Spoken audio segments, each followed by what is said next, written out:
და როგორია ამ დროისთვის საარჩევნო პროცესი გორის მუნიციპალიტეტში ბოლო ცნობები 32 საოლქო და საუბნო საარჩევნო კომისიებიდან.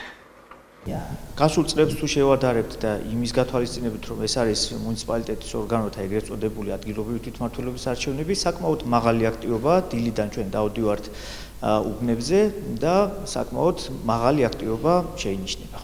ოლქში არც ერთი საჩივარი არ არის შემოსული.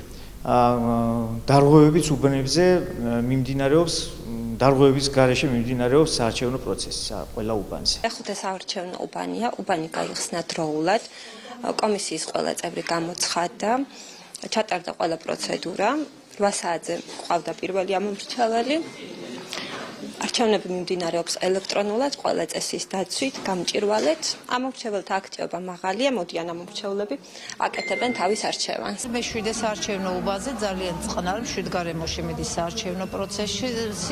ყავს 1987 ამომრჩეველი, 12 სპეციაში და 18 გადასატანყლუცზე. დილიდანვე შეიმჩნევა ამომრჩეველთა აქტივობა. ეს ყოველ წელს ყოველ არჩევნებზე ესე ხდება ამ უბანზე. და პირველი ამომრჩეველი 8 საათზე მოვიდა და დააფიქსირა თავისი ნება.